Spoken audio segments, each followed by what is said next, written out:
உப்பு கறி ரொம்ப டெலிஷியஸாக இருக்குது. மெத்தட் ஒரு முறை ட்ரை பண்ணி உப்பு கறி செஞ்சுக்கலாம். பீஃப் நல்லா க்ளீனாக கட் பண்ணி வாஷ் பண்ணி வச்சுக்கோங்க. 1/2 kg பீஃப் நான் எடுத்திருக்கேன்.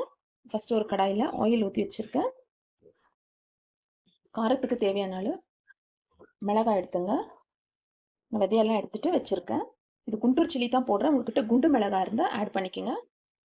ஆயில் ஹீட் ஆனதும் மிளகாய் போட்டுங்க.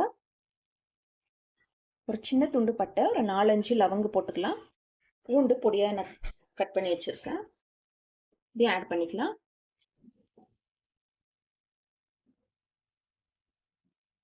பூண்டு, வெங்காயம், மிளகாய் இந்த அளவுக்கு வதங்கினா போதும். கறி லீக்ஸ் போட்டுருங்க. சோம்பு போட்டுக்கலாம். ஒரு 1/2 டீஸ்பூன் அளவு போட்டுக்கலாம். தக்காளி பழம் எடுத்து கட் பண்ணி வச்சுருக்கேன். அதையும் ஆட் பண்ணிக்கலாம்.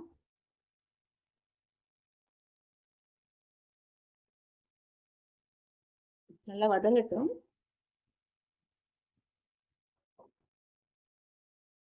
நம்ம பீஃப் 1/2 kg எடுத்திருக்கோம். அதுக்கு தேவையான அளவு உப்பு போட்டுக்கலாம்.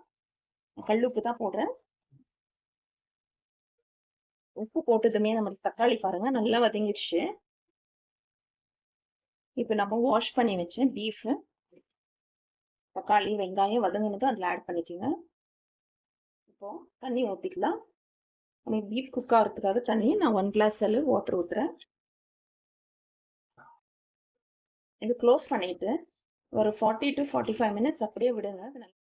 அது ஹை ஃப்ளேமில் வச்சு தான் நான் குக் பண்ணிட்டு இருக்கேன்.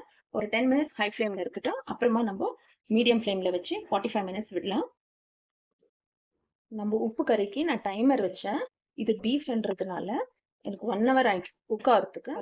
நம்ம ஊற்றின ஆயிலில் நல்லா செப்பரேட் ஆகி வந்திருக்கு. பீஃபும் நல்லா குக் ஆகிட்டு இருக்கு. இது இப்படி தான் குக் ஆக கலர் சேஞ்ச் ஆகும். நம்ம ஆயிலில் ட்ரை சில்லி ஃப்ரை பண்ணி போட்டதுனால பாருங்க கலர் இப்படி தான் இது சேஞ்ச் ஆகினே வரும். ஃப்ரை ஆக ஆக கலர் நல்லா சேஞ்ச் ஆகும். நான் போனோட எடுத்திருக்கேன் மீட்டு. நீங்கள் தேவைப்பட்டால் போன்லெஸ் கூட எடுத்துங்க. ஒரு ஃப்ளேவருக்காக நான் லைட்டாக ஒரு 1/2 டீஸ்பூன் அளவு பெப்பர் பவுடர் ஆட் பண்ணுறேன். பெப்பர் பவுடர் போட்டு நல்லா மிக்ஸ் பண்ணிக்கோங்க. இப்போ ஃப்ளேவருக்காக தான் போடுறேன். வேண்டாம்னா நீங்கள் ஸ்கிப் பண்ணிக்கிங்க. நம்ம போட்டிருக்கிறது இந்த ஆயிலில் இந்த காஞ்ச மிளகா போட்டு நம்ம ஃப்ரை பண்ணுறோமே, அந்த காஞ்ச மிளகா, வெங்காயம், தக்காளி இதுதான் இதுக்கு மெயின் இன்க்ரீடியன்ட். கொரியாண்டர் லீவ்ஸ் போட்டு சர்வ் பண்ணிக்கோங்க. நம்ம உப்பு கறி ரெடி ஆயிடுச்சு. பீஃப் உப்பு கறி சூப்பராக ரெடி ஆயிடுச்சு. நீங்களும் ட்ரை பண்ணிவிட்டு எப்படி இருந்துச்சு எனக்கு கமெண்ட்ஸில் தெரியப்படுத்துங்க ஃப்ரெண்ட்ஸ். வீட்டுக்கு இன்க்ரீடியன்ஸ் வச்சு சூப்பராக டெலிஷியஸாக நம்ம ரெசிபி செஞ்சுட்டோம். இது வந்து சாம்பாருக்கு அப்புறம் டொமேட்டோ ரைஸ்க்கெல்லாம் இது ரொம்ப சூட்டபுளாக இருக்கும். செய்து சாப்பிட்டு எப்படி இருந்துச்சுன்னு கமெண்ட்ஸில் தெரியப்படுத்துங்க.